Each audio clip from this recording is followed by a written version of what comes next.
నమస్కారం. PS news morning bulletin కు స్వాగతం. రోజులోని తొలి ప్రధానాంశాలు మీకోసం. పాత పెన్షన్ విధానానికి ఆమోదం తెలిపిన రాష్ట్ర కేబినెట్. వేలాది మంది ఉద్యోగులకు భారీ ఊరట. ఉద్యోగ సంఘాల ప్రభుత్వ నిర్ణయం స్వాగతం. ఉద్యోగుల భవిష్యత్ భద్రతకు కీలక అడుగు.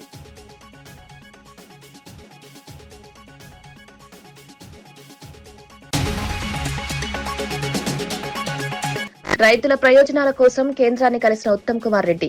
ధాన్యం కొనుగోలు లక్ష్యాన్ని పెంచాలని కేంద్రానికి విజ్ఞప్తి.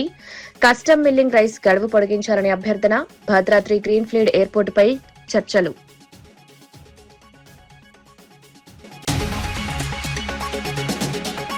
సాయికృష్ణ లాకప్ డెత్ కేసును సీబీఐకి అప్పగించాలని Ambati demand. CC camera footage మాయం కావడం అనుమానాలకు తావు. సిట్ దర్యాప్తుతో పూర్తి నిజాలు బయటకు. బాధిత కుటుంబానికి న్యాయం చేయాలని కోరిన అంబటి. పంట బోనస్ పై మంత్రి వ్యాఖ్యలను ఖండించిన హరీష్ రావు. రైతు బంధు నిధులను ప్రభుత్వం ఎగ్గొట్టిందని ఆరోపణ. రైతుల ప్రయోజనాలపై ప్రభుత్వం దృష్టి పెట్టలేదన్న విమర్శ. వ్యవసాయ రంగానికి బలోపేతం చేయాలని సూచన.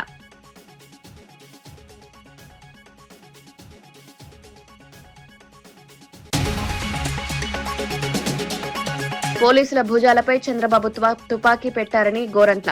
సాయికృష్ణ కేసులో స్వతంత్ర దర్యాప్తు జరపాలని డిమాండ్. బాధిత కుటుంబం ఆవేదనను ప్రభుత్వం పట్టించుకోవడం లేదన్న విమర్శ. కేసులో బాధ్యులపై కఠిన చర్యలు తీసుకోవాలని డిమాండ్. తెలంగాణ రైతుల ప్రయోజనాల పరిరక్షణే ప్రభుత్వ ప్రధాన లక్ష్యమని మంత్రి ఉత్తమ్ కుమార్ రెడ్డి స్పష్టం చేశారు. రబీ సీజన్లో రికార్డు స్థాయిలో ధాన్యం కొనుగోలు జరిగిన నేపథ్యంలో కేంద్ర మంత్రి ప్రహ్లాద్ జోషిని కలిసి కీలక వినతులు సమర్పించారు. ధాన్యం కొనుగోలు లక్ష్యాన్ని పెంచాలని, కస్టమ్ మిల్లింగ్ రైస్ సరఫరా గడువును పొడిగించాలని కోరారు. మంత్రి తుమ్మల నాగేశ్వరరావుతో కలిసి సమావేశమైన ఉత్తమ్ రైతులకు ఇబ్బందులు లేకుండా కేంద్రం సహకరించాలని విజ్ఞప్తి చేశారు. మరోవైపు భద్రాద్రి కొత్తగూడెంలో గ్రీన్ఫీల్డ్ ఎయిర్పోర్ట్ ఏర్పాటు అంశాన్ని కూడా కేంద్రం దృష్టికి తీసుకెళ్లినట్టు తెలిపారు.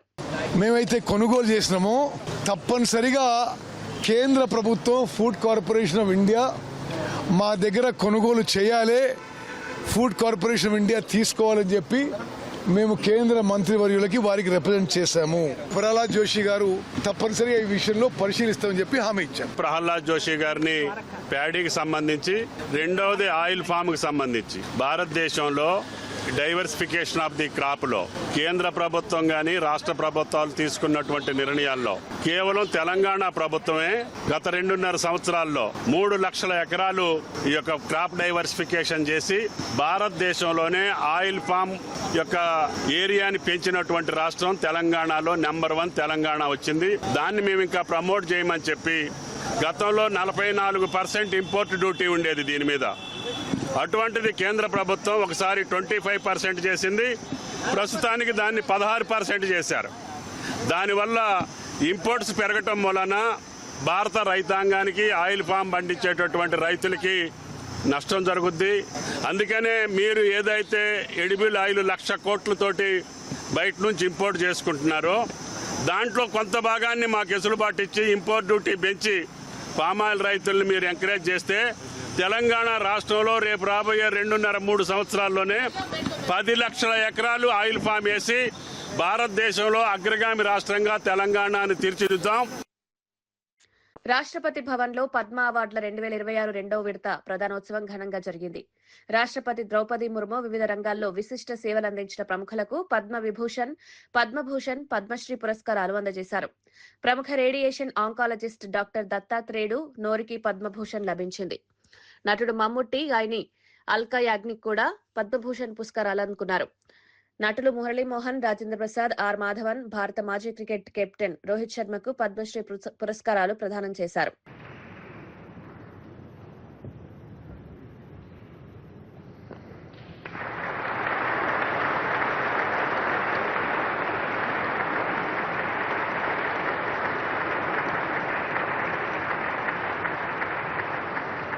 श्री मोहन नागर, कला अभिनय।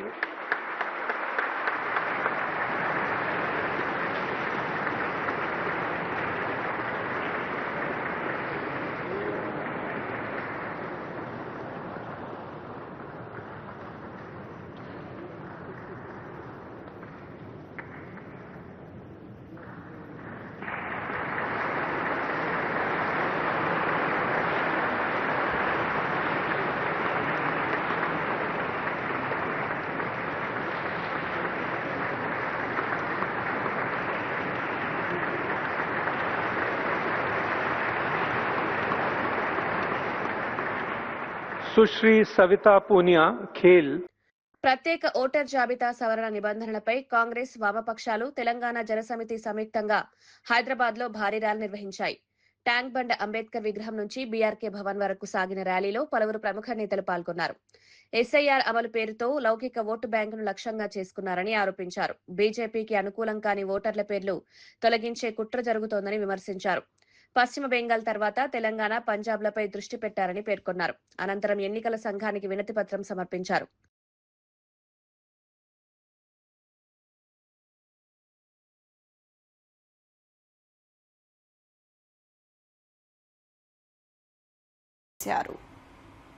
ఎవడైతే మీనాక్షి నటరాజన్ గారికి పోటీగా బీజేపీ తరఫున నిలబడ్డాడు అతను నామినేషన్ ఫామ్ ను రిజెక్ట్ చేశాడు.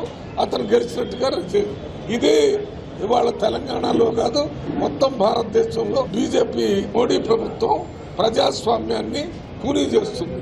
రేపు వచ్చేటటువంటి భారత ప్రభుత్వంలో రాహుల్ గాంధీ గారు ప్రధానమంత్రి అయి ప్రజాస్వామ్యాన్ని పునరుద్ధరించడం తథ్యం.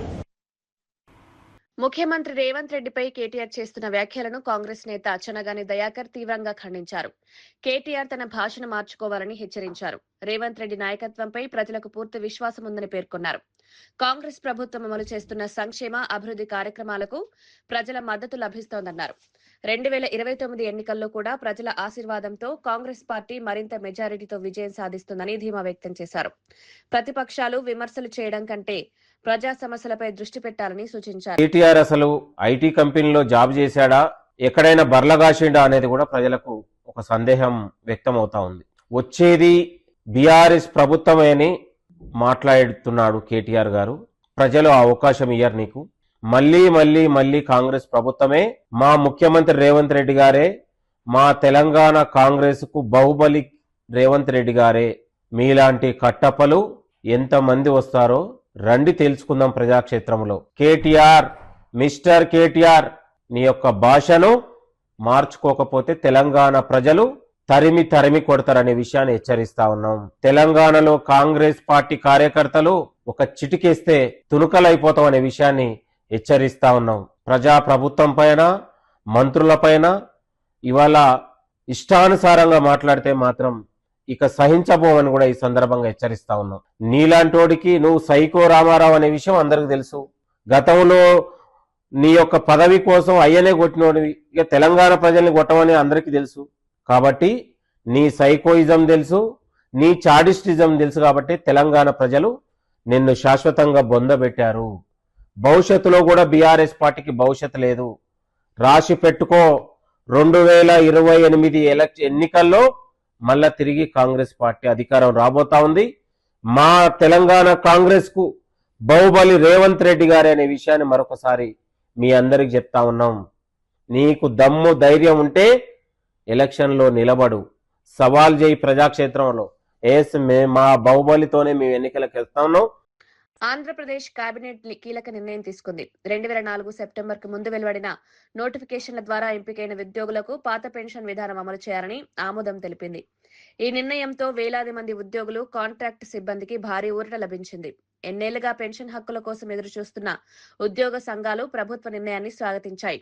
విజయవాడలో ఉద్యోగ సంఘాలు సంబరాలు నిర్వహించి ముఖ్యమంత్రి చంద్రబాబుకు కృతజ్ఞతలు తెలిపారు. 4 తర్వాత అపాయింట్ అయిన 11,000 మంది ఉద్యోగులు మరి దాదాపు 4 సంవత్సరాలుగా వాళ్ళని సిపిఎస్ లో నుంచి ఓపీఎస్ లోకి మెమో 57 ప్రకారం రావాలని చెప్పి ఎదురు చూస్తున్నారు. అట్లాగే గత ప్రభుత్వం 62 సంవత్సరాలు ఇచ్చింది.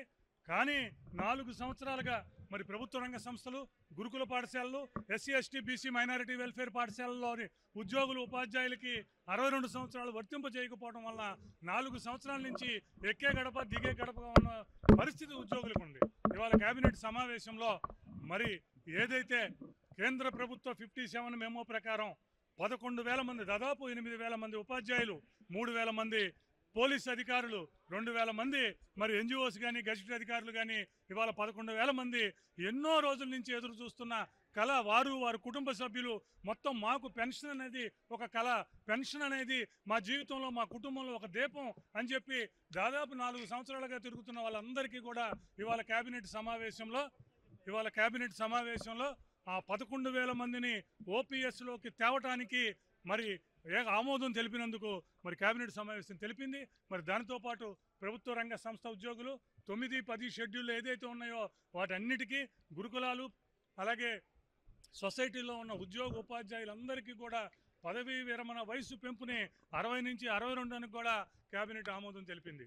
మరి ఈ సందర్భంగా ఏపీ ఎన్జిఓస్ పక్షాన, ఏపీ జేఏసీ పక్షాన, ఈ రాష్ట్రంలోని ఉద్యోగ ఉపాధ్యాయ కార్మిక పెన్షనర్లందరి పక్షాన కూడా ఎన్నో ఏళ్ల కళ ఇవాళ నెరవేరింది. ఇవాళ ప్రతి సిపిఎస్ ఉద్యోగి ఎవరైతే 11,000 మంది ఉన్నారో ప్రతి సిపిఎస్ ఉద్యోగి కూడా ఈ కేబినెట్ సమావేశం వెంక చూస్తున్నాడు, ముఖ్యమంత్రి గారు ఏమంటే చూస్తున్నాడు, మంత్రివర్గ సమావేశం ఏం జరుగుద్దా అని చెప్పి చూస్తున్నారు.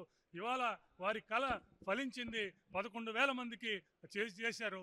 ఈ సందర్భంగా రాష్ట్ర ముఖ్యమంత్రి గౌరవనీయులు నారా చంద్రబాబు నాయుడు గారికి, డిప్యూటీ ముఖ్యమంత్రి పవన్ కళ్యాణ్ గారికి, నారా లోకేష్ గారికి, మరి మాకు ప్రతి విషయంలోనూ ఎంప్లాయీస్కు సంబంధించిన ప్రతి అంశాన్ని ముందుకు తీసుకెళ్లడంలో ముందున్న రాష్ట్ర ఆర్థిక శాఖ మంత్రులు పయ్యావులు కేశవ్ గారికి, చీఫ్ సెక్రటరీ సాయి ప్రసాద్ గారికి, మరి మిగతా సంబంధిత అధికారులందరికీ కూడా మరొకసారి ఈ రాష్ట్రంలోని ఉద్యోగులందరి పక్షాన కూడా చేస్తున్నాం. అట్లాగే ఒక్క 5-6 రోజుల క్రితమే ముఖ్యమంత్రి గారు ఏదైతే కాంట్రాక్ట్ ఎంప్లాయీస్ రెగ్యులరేషన్ కూడా మరి గత 3 సంవత్సరాలుగా పెండింగ్ ఉందో ఆ 3 సంవత్సరాలుగా పెండింగ్ ఉన్న ప్రాసెస్ను పిక్ చేయండి చెప్పి పరిపాలన ఆమోదం తెలుపుతూ ముఖ్యమంత్రి గారు ఫైలుకు ఆమోదించారు.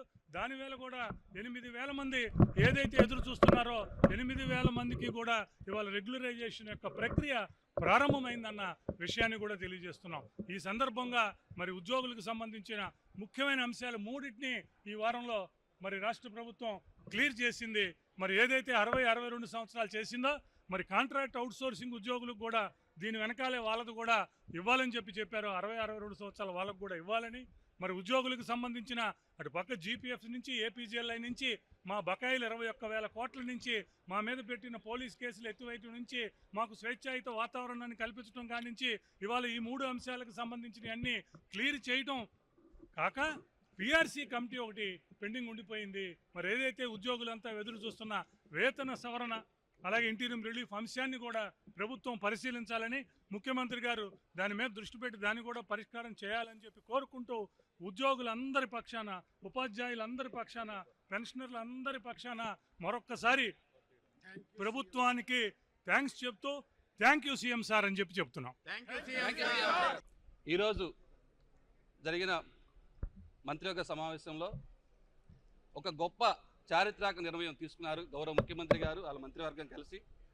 ఏదైతే 2004 నోటిఫికేషన్ ముందు ఉద్యోగంలో జాయిన్ అయ్యి వివిధ శాఖల్లో పనిచేసిన ఉద్యోగులు సిపిఎస్ కాంట్రిబ్యూటివ్ పెన్షన్ స్కీమ్ నుంచి ఓల్డ్ పెన్షన్ స్కీమ్లో తీసుకురావడానికి ఆప్షన్ ఇవ్వడానికి ఈరోజు మంత్రివర్గం ఆమోదం తెలపడం జరిగింది.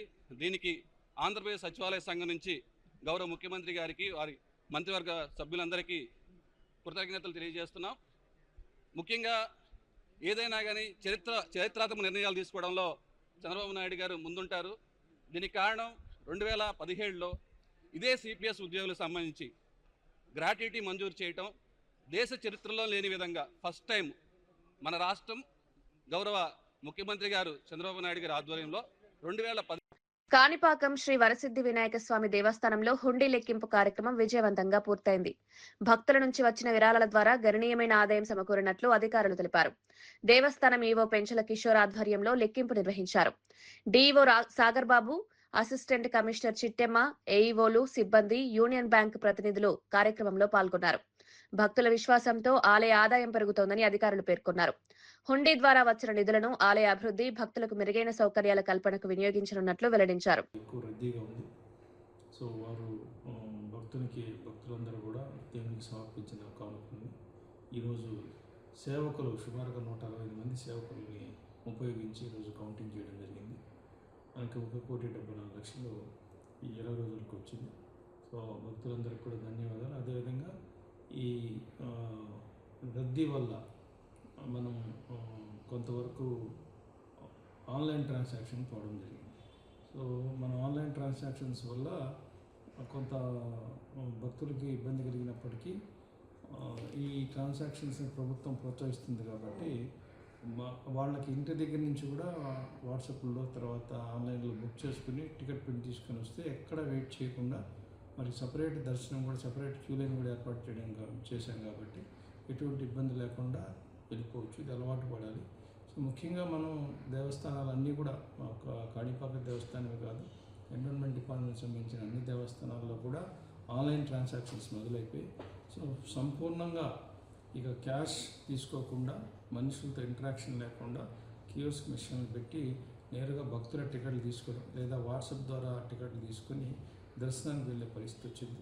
క్రమేణా దీన్ని పెంపొందించుకుంటూ పోతున్నాం. ఇప్పటికే కొన్ని దేవాలయాలు సంపూర్ణంగా ఆన్లైన్ ట్రాన్సాక్షన్స్ చేస్తున్నాయి. క్యాష్లెస్ ట్రాన్సాక్షన్స్ అన్నీ జీపేనో లేకపోతే ఫోన్పే ద్వారా భక్తులు పే చేసి వెళ్తున్నారు. మన దేవస్థానంలో త్వరలో కూడా కంప్లీట్గా 100% ట్రాన్సాక్షన్ జరిగే అవకాశం ఉంది. చాలామంది భక్తులు ఫోన్లు తీసుకొచ్చి ఎక్కడో పెట్టామంటున్నారు. దీనివల్ల కొంత ఇబ్బంది కలుగుతుంది. సో ఇక మీదట అందరూ కూడా ఫోన్లు తీసుకొచ్చి ఫోన్లతో మనం ఆన్లైన్ ట్రాన్సాక్షన్స్ ఫోన్పే కానీ జీపే ద్వారా టికెట్లు కొనుక్కొని వాటిని మళ్ళీ క్యూ లైన్లో కలెక్ట్ చేసుకుంటారు. దర్శనం అయిన తర్వాత మళ్ళీ మీ ఫోన్ మీకు భద్రంగా మీ వెనక్కి ఇస్తారు. కాబట్టి ఆన్లైన్ ట్రాన్సాక్షన్ ప్రోత్సహించాల్సి కోరుతున్నారు. సో దయచేసి భక్తులు కూడా ఈ సూచన పాటించి ఈ దర్శనానికి వచ్చే వాళ్ళందరూ కూడా మీరు జీపే ద్వారా లేకపోతే ఫోన్పే ద్వారా పే చేసి ఆన్లైన్ ట్రాన్సాక్షన్స్ చేసుకుని దర్శనం చేసుకోవాల్సింది కోరుతున్నాను. పరవాడ ఫార్మా ప్రమాద ఘటనపై ఎమ్మెల్యే పంచకర్ల రమేష్ బాబు స్పందించారు. విశాఖలో మీడియాతో మాట్లాడుతూ పరిశ్రమల్లో తరచూ ప్రమాదాలు జరగడం ఆందోళనకరమని పేర్కొన్నారు. ప్రమాదానికి గల కారణాలపై లోతైన దర్యాప్తు జరుగుతోందన్నారు. కంపెనీ యాజమాన్యం నిర్లక్ష్యం ఉంటే కఠిన చర్యలు తప్పవని హెచ్చరించారు. మృతి చెందిన కార్మికుల కుటుంబాలకు ప్రభుత్వం అండగా నిలుస్తుందని హామీ ఇచ్చారు. కార్మికుల భద్రతకు కంపెనీలు ప్రత్యేక చర్యలు చేపట్టాలని సూచించారు. పరిశ్రమల్లో భద్రతా ప్రమాణాల అమలుపై ప్రభుత్వం అత్యంత సీరియస్ గా ఉందని తెలిపారు. ఒక వ్యక్తి అయితే మరీ బాధాకరం, 3 ఆడపిల్లలు, రెండో వాడికి ఇంకా పెళ్లి కాలేదు, 24 సంవత్సరాలు, 34 సంవత్సరాలు, 24 సంవత్సరాలు. అంటే ఆ కుటుంబం ఆధారపడి జీవిస్తున్న వ్యక్తులు, వాళ్ళు కుటుంబాన్ని అంతా పోషిస్తున్న వ్యక్తులు. మరి ఇది మేము తీవ్రంగా ఖండిస్తా ఉన్నాం. ప్రతిసారి ఇదే చెప్పడం కూడా బాధ అనిపించినప్పటికీ కూడా గౌరవ ముఖ్యమంత్రి గారు కానీ గౌరవ ఉప ముఖ్యమంత్రి గారు కానీ సేఫ్టీ విషయంలోనూ పొల్యూషన్ విషయంలోనూ రాజీ పడకుండా కార్యక్రమాలు తీసుకుంటున్నప్పటికీ కూడా మా జిల్లా యంత్రాంగం అంతా కూడా, మా కలెక్టర్ గారు కానీ, మా జాయింట్ కలెక్టర్ గారు కానీ, మా ఎస్పీ గారు కానీ అనేక మీటింగులు పెట్టి అవేర్నెస్ క్లాసులు తీసుకుంటూ వార్న్ చేస్తున్నప్పుడు కూడా కొన్ని చోట్ల ఇవి జరగటం మాకు కూడా చాలా బాధ అనిపిస్తూ ఉంది. తప్పకుండా ఆ కుటుంబాలకి న్యాయం చేస్తాం. ఇప్పుడే సంబంధిత అధికారులతో కానీ, సంబంధిత మంత్రి గారితో కానీ, గౌరవ ముఖ్యమంత్రి గారితో కానీ మాట్లాడి వాళ్ళకి ఏం చేయాలనేది కూడా మా జేసీ గారు, మా ఇతర ఆఫీసర్స్ కూడా కంపెనీతో మాట్లాడుతూ ఉన్నారు. సంబంధిత మంత్రులతో, ముఖ్యమంత్రితో మాట్లాడి తప్పకుండా వాళ్ళకి న్యాయం చేస్తామని మాటిస్తాను. కుటుంబాలకి ఎంత ప్రకటించే అవకాశం ఉంది? ఇది పెద్దవాళ్ళతో మాట్లాడాలి నేను, ఎందుకంటే నాకు కూడా నిజం చెప్పాలంటే నాకు కూడా రెస్పాండ్ అవ్వాలి.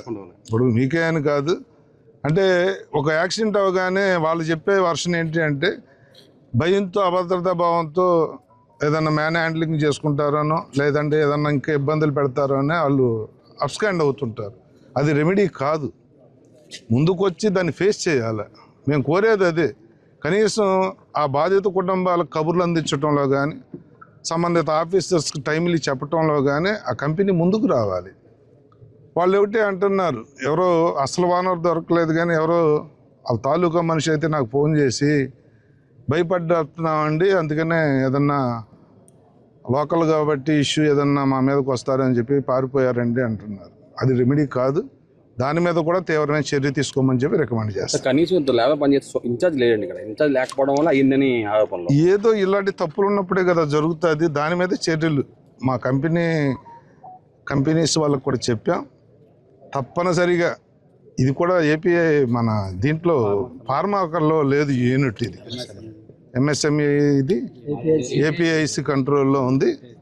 మా జేసీ గారు ఏపీఐఎస్లతో మాట్లాడుతూ ఉన్నారు. తప్పకుండా జరిగింది దురదృష్టకరమైన సంఘటన, ఎవరు హర్షించేది కాదు, ఎవరు ఆనందించేది కాదు. మేము మాతో సహా అందరూ బాధపడుతున్నాం, మీరు అందరూ బాధపడుతున్నారు. తప్పకుండా తగు చర్యలు అయితే తీసుకుంటాం. ఎందుకంటే చర్యలు తీసుకోవటం అనేది మొక్కుబడి కాదు, మళ్ళీ మిగతా కంపెనీలకు భయం వచ్చే విధంగానే చర్యలు తీసుకుంటాం. అంటే ఆడిట్లు జరగకపోవడం వల్ల ఇలాంటి కారణాలు జరుగుతున్నాయి. లేదు, అన్ని జరుగుతున్నాయండి. ఇది వరకు ట్రాక్ మీద నిర్లక్ష్యం అంటారా లేకపోతే అసలు ప్రభుత్వం? ఇప్పుడు ఒక విషయం గుర్తుపెట్టుకోండి, ఇది వరకు నిర్లక్ష్యాన్ని అప్డేట్ అవుతూ దాన్ని సవరించుకుంటూ కరెక్ట్ చేసుకుంటూ మా అధికార యంత్రాంగం అంతా కూడా మీరు ఒకసారి. జనసేన అధినేత పవన్ కళ్యాణ్ వ్యాఖ్యలపై వైఎస్ఆర్సీపీ బీసీసీఎల్ రాష్ట్ర వర్కింగ్ ప్రెసిడెంట్ రమేష్ గౌడ్ తీవ్రంగా స్పందించారు. పార్టీ పెట్టినప్పటి నుంచి ఎన్నో జెండాలు సిద్ధాంతాలు మార్చుకున్న పవన్ కళ్యాణ్ ఇప్పుడు పెద్ద పెద్ద వ్యాఖ్యలు చేస్తున్నారని విమర్శించారు. పొత్తు పార్టీల సహకారం లేకుండా గెలవలేని నాయకుడు వైఎస్ జగన్ పై విమర్శలు చేయడం విడ్డూరమన్నారు. రాజకీయ కుట్రలు, దుష్ప్రచారాలు జగన్ ధైర్యంగా ఎదుర్కొంటున్నారన్నారు. వైఎస్ఆర్సీపీ కార్యకర్తల్లో ఇంకా పోరాట స్ఫూర్తి తగ్గలేదన్నారు. ఎక్కడెక్కడో తిరుగుతున్నాడు, ఈ రాష్ట్ర ప్రజల పట్ల, ప్రజా సమస్యల పట్ల పట్టించుకోకుండా ఏం చేస్తున్నాడో తెలియనటువంటి పరిస్థితుల్లో మనమంతా మర్చిపోయాం అతన్ని. మరి ఈ 3 రోజుల క్రితమే చూసాం, హఠాత్తుగా సినిమా షూటింగ్కి వచ్చినట్లు కాకినాడకు వచ్చినాడు. కనీసం అక్కడ వాళ్ళ పార్టీ నాయకులు కూడా చాలామందికి తెలిసి ఉండదు ఆయన వస్తున్నాడని. వచ్చాడు, యథావిధిగానే మళ్ళా ఇవి న్యూస్ కెమెరాలు కదా, ఆయన సినిమా కెమెరాలు అనుకుంటాడు. 4 డైలాగులు కొట్టినాడు. తాట తీస్తాం, తోలు తీస్తాం, అరచేతుల్లో రేఖలు లేకుండా చేస్తాం, వైసీపీ గుండాల్లారా, రౌడీల్లారా అని మళ్ళా రెచ్చగొట్టడం. తర్వాత రోజు అదే ఆయన పార్టీకి సంబంధించినటువంటి మరొక ఎమ్మెల్యే, కాకినాడ రూరల్ ఎమ్మెల్యే అనుకుంటా, పంతం నానాజీ. గతంలో ఇదే పంతం నానాజీ గారు మా పార్టీకి సంబంధించినటువంటి ఒక నాయకుల ఇంట్లో ఫంక్షన్ జరుగుతూ ఉంటే ఇట్లే నోటి దురుసుగా కొన్ని వ్యాఖ్యలు చేస్తే అక్కడ బట్టలు ఉడదీసి కొట్టినారు అతన్ని.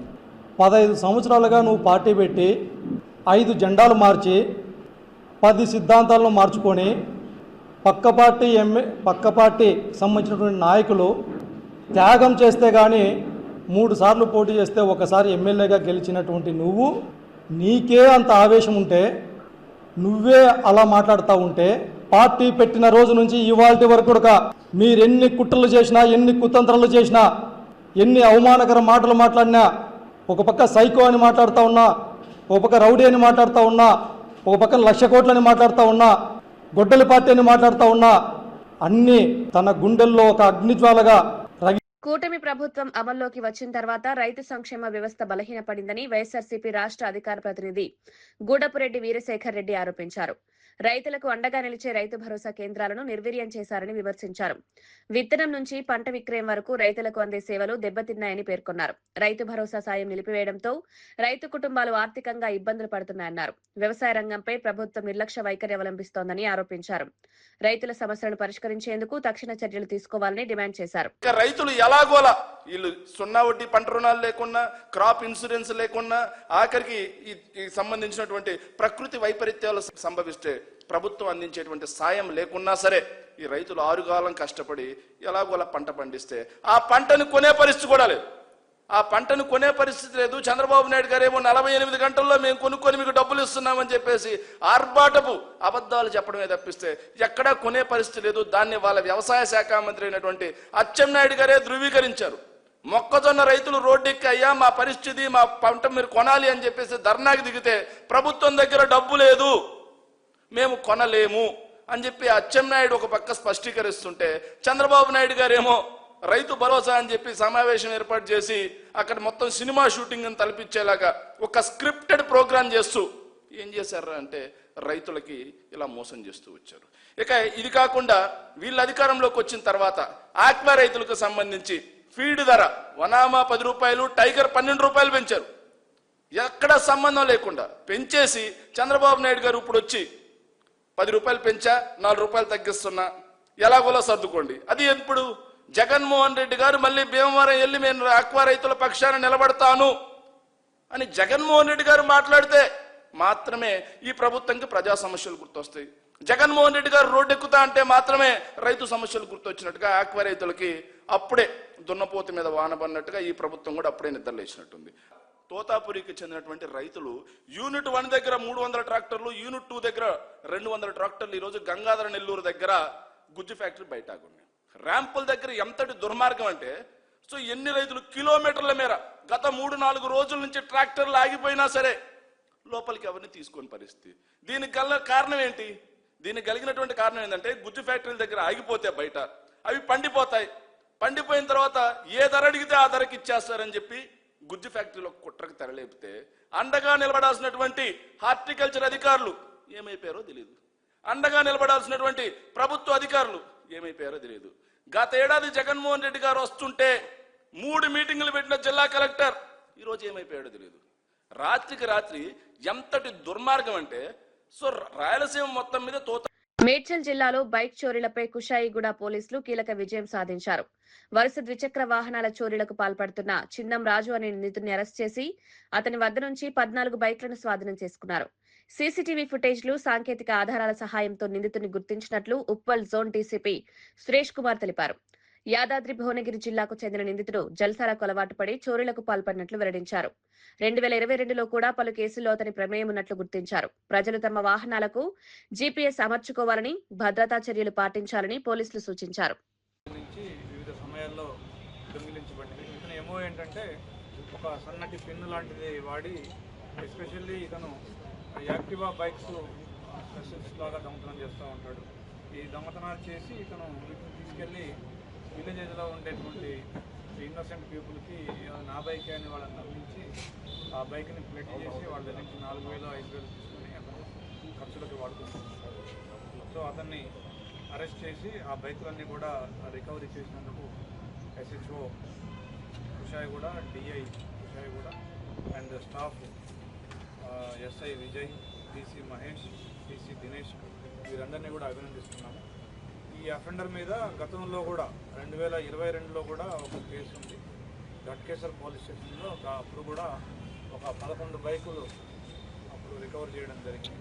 అతను బయటికి బేసిక్గా పెయింటింగ్ వర్క్స్ చేస్తున్నట్టుగా ఉంటాడు. బట్ ఎక్కడైనా తాళం వేసిన బైక్ కనిపిస్తే వెంటనే సన్నటి ఊచ లాంటిది వాడి ఆ కీ ఓపెన్ చేసి దొంగిలిస్తూ ఉంటాడు. సో ఈరోజు ఇతన్ని అరెస్ట్ చేసిన రిమాండ్ పంపిస్తున్నాం. ఈ బైక్స్ కూడా రికవర్ చేసి ఎవరి వాళ్ళకి మంత్రి జూపల్లి కృష్ణారావు చేసిన పంట బోనస్ వ్యాఖ్యలపై మాజీ మంత్రి హరీష్ రావు తీవ్ర స్థాయిలో స్పందించారు. కాంగ్రెస్ ప్రభుత్వం ఇచ్చిన బోనస్ 3 సార్లు రైతు బంధు కంటే ఎక్కువ అని చెప్పడం వాస్తవాలకు విరుద్ధమన్నారు. ప్రభుత్వం ఇచ్చిన బోనస్ విలువ 2,500 కోట్లు మాత్రమేనని, కానీ రైతులకు అందాల్సిన రైతు బంధు 29,350 కోట్లను ఎగ్గొట్టిందని ఆరోపించారు. రైతుల ప్రయోజనాలపై ప్రభుత్వం సరైన దృష్టి పెట్టడం లేదన్నారు. రైతు సంక్షేమం విషయంలో ప్రజలను తప్పుదారి పట్టించే ప్రయత్నం జరుగుతోందని విమర్శించారు. రైతులకు న్యాయం చేయాల్సిన బాధ్యత ప్రభుత్వంపై ఉందని గుర్తు చేశారు. నకల్ మారనేకే లియే భీ అకల్ రేనా ఏమంటాడు, మేమిచ్చిన బోనస్ 3 రైతు బంధులకు సమానమట. నువ్వు ఇచ్చిన బోనస్ ఎంత? ఓసారి 1,500, ఓసారి 1,200. 2 బోనస్లు అయితే ఎగ్గొట్టినావు. పోయిన యాసంగి బోనస్ 1,200 కోట్లు ఎగ్గొట్టినావు. ఈ యాసంగి బోనస్ 1,000 కోట్లు ఎగ్గొట్టినావు. అంత కొడితే నువ్వు బోనస్ మీద ఇచ్చింది 2,500, 3,000 కోట్లు. కానీ నువ్వు ఎగ్గొట్టిన రైతు బంధు విలువ 29,350 కోట్లు. మిస్టర్ జూపల్లి తెలుసుకోలేక చర్చ పెడదామా? అసెంబ్లీ పెట్టి వచ్చి మాట్లాడతాం. 29,350 కోట్లు రైతు బంధుకు నువ్వు ఎగ్గొట్టినావు. నువ్వు బోనస్ ఇచ్చింది అంత కొడితే 3,000 కూడా దాటదు. కానీ నువ్వేం మాట్లాడినావు ఇలా హైదరాబాద్లో? మేమిచ్చిన బోనస్ 3 రైతు బంధులకు సమానం అంటే తెలియక మాట్లాడుతున్నావా, తెలిసి మాట్లాడుతున్నావా, చిన్న మెదడేమన్నా చిట్లిపోయిందా? నాకైతే అర్థమైతలేదు. చూసి మాట్లాడు. ఏమనుకోవాలి ప్రజలు? కొద్దిగానే ఉండాలనా వద్దా? ముఖ్యమంత్రి చంద్రబాబు నాయుడు పోలీసులను ఉపయోగించి రాజకీయ ప్రత్యర్థులపై కక్ష సాధింపు చర్యలు చేపడుతున్నారని వైఎస్ఆర్సీపీ మాజీ ఎంపీ గోరంట్ల మాధవ్ ఆరోపించారు. సాయికృష్ణ కేసులో విజయవాడ పోలీసుల వ్యవహారంపై సమగ్ర విచారణ జరపాలని డిమాండ్ చేశారు. బాధిత కుటుంబం తీవ్ర ఆవేదన ఉన్నప్పటికీ ప్రభుత్వం స్పందించడం లేదని విమర్శించారు. కనీసం తమ కుమారుడి బూడిదనైనా ఇవ్వాలని తల్లి వేడుకుంటున్నా పట్టించుకోవడం లేదన్నారు. కేసులో నిజాలు వెలుగులోకి రావాలంటే స్వతంత్ర దర్యాప్తు అవసరమని పేర్కొన్నారు. బాధ్యులపై కఠిన చర్యలు తీసుకోవాలని డిమాండ్ చేశారు. అది నిక్షిప్తమై ఉంటుంది. దానైనా తీసుకుని వచ్చి కోర్టుకు పెట్టి మీరు ఏ తప్పు చేయలేదని నిరూపించుకోవాల్సిన బాధ్యత పోలీస్ వ్యవస్థ పైన ఉంది. ఇలాంటి దుశ్చర్యలకు ఈ గవర్నమెంట్ తరఫున ఇలాంటి దుశ్చర్యలకు పాల్పడి ఈరోజు ఆ ఇన్స్పెక్టర్ ఎవరైతే ఉన్నారో అతను భార్యా పిల్లలు ఒకవైపు, అతను ఒకవైపు శంకరగిరి మాన్యాలు పట్టుకుని తిరుగుతున్నాడు. అతన్ని ఏ చంద్రబాబు నాయుడు ఎవ్వరు కూడా, పవన్ కళ్యాణ్, ఇదే లోకేష్ బాబు ఎవ్వరు కూడా కాపాడలేరు. ఇది పోలీస్ వ్యవస్థ గుర్తుపెట్టుకోవాలి. గాదె సాయికృష్ణ లాకప్ డెత్ కేసుపై మాజీ మంత్రి అంబటి రాంబాబు తీవ్ర ఆరోపణలు చేశారు. ఈ ఘటన దేశంలోనే అరుదైందని, ఎవరో పెద్ద నేరస్తుని కాపాడేందుకే సాయికృష్ణను బలి చేశారన్నారు. గుంటూరులో మీడియాతో మాట్లాడుతూ కేసులో పూర్తి నిజాలు వెలుగులోకి రావాలంటే సీబీఐ దర్యాప్తు తప్పనిసరి అని డిమాండ్ చేశారు. కృష్ణలంక పోలీస్ స్టేషన్లో సీసీ కెమెరా ఫుటేజ్ మాయం కావడం అనుమానాలకు తావిస్తోందన్నారు. ప్రభుత్వం ఏర్పాటు చేసిన సిట్తో వాస్తవాలు బయటకు రావని పేర్కొన్నారు. హోంశాఖ పవన్ కళ్యాణ్ కిస్తే కేసులోని అన్ని అంశాలు బయటపడతాయని వ్యాఖ్యానించారు. ఒక చోట గాని సీసీ ఫుటేజ్ 18 మాసాలు స్టోర్ చేయాలి, 18 రోజులు కూడా స్టోర్ చేయాలి. హోంమంత్రి గారు ఏమన్నారు తెలిసి మధ్యన, రాష్ట్రంలో 70,000 సీసీ కెమెరాలు ఉన్నాయి, ఎక్కడ నేరం జరిగినా తక్షణం తీసేస్తా ఉన్నారు. ఎవరు? హోంమంత్రి గారు. పోలీస్ స్టేషన్లో లేవు. రోడ్డు మీద సంగతి ఏమిటారు? పోలీస్ స్టేషన్లోనే సీసీ ఫుటేజ్ మాయం చేశారు. ఏంటిది? ఏమండి హోంమంత్రి గారు, మీ వల్ల కాదులే, పవన్ కళ్యాణ్ గారికి ఇవ్వండి, సీసీ కెమెరాలు తెప్పిస్తాడు. పవన్ కళ్యాణ్ గారు హోమ్ ఇస్తే సీసీ కెమెరాలు తెప్పిస్తాడు. పాపం ఈ అనిత్ గారి వల్ల ఈ సీసీ కెమెరాలు మాయమైపోతాయి. నేరస్తులేమో పారిపోతుంటారు, నేరస్తులనేమో కాపాడుతూ ఉంటారు, పోలీస్ డిపార్ట్మెంట్లో ఉన్న నేరస్తులనేమో రక్షిస్తూ ఉంటారు, సీసీ ఫుటేజీలు పోతూ ఉంటాయి. అందువల్ల డిప్యూటీ సీఎం పవన్ కళ్యాణ్ గారు హోంశాఖ ఇస్తే ఇవన్నీ సెట్ అవుతాయి. అది ఆలోచించండి. ఏమిటి అన్యాయం నాకు అర్థం కాల. హోంమంత్రి గారు అద్భుతమైనటువంటి ఉపన్యాసాలు చెబుతున్నారు మైకి ముందు. బ్రహ్మాండమైన సీసీ కెమెరాలు, సీసీ ఫుటేజీలు ఉన్నాయి ఈ రాష్ట్రంలో. నేరం జరిగితే 5 నిమిషాలు పట్టుకుంటా ఉన్నారు. చివరికి పోలీస్ స్టేషన్లోనే దిక్కుమొక్కు లేదు. ఇంత దారుణమైనటువంటి సంఘటన బహుశా ఎక్కడ జరగదని కూడా ఈ సందర్భంగా నేను చెప్తున్నాను. అంత మేకప్ చేసే కార్యక్రమంలో ఉన్నారు. ఈ కేసు అంతా కూడా కొలాప్స్ అయిపోయింది. కేవలం ఊరిని తూతూ మంత్రంగా ఆ తల్లిదండ్రుల్ని, ఆ తల్లిని లేదా వారి కుటుంబాన్ని ఏదో కంటి తుడుపు చర్య చేయాలనే ఉద్దేశంతో సిట్టు వేసి వాళ్ళ చేత విచారణ జరిపి నేరస్తులు ఎస్కేప్ అయ్యే విధంగా అతి బలహీనంగా కేసు రిజిస్టర్ చేశారు. అతి బలహీనంగా విచారణ జరుగుతుంది, అతి బలహీనంగా ఛార్జ్షీట్ వేస్తారు. ఇది కొలాప్స్ అయిపోతుంది. కాబట్టి సెంట్రల్ బ్యూరో ఆఫ్ ఇన్వెస్టిగేషన్. మరిన్ని వార్తలతో మళ్ళీ కలుద్దాం. నమస్కారం.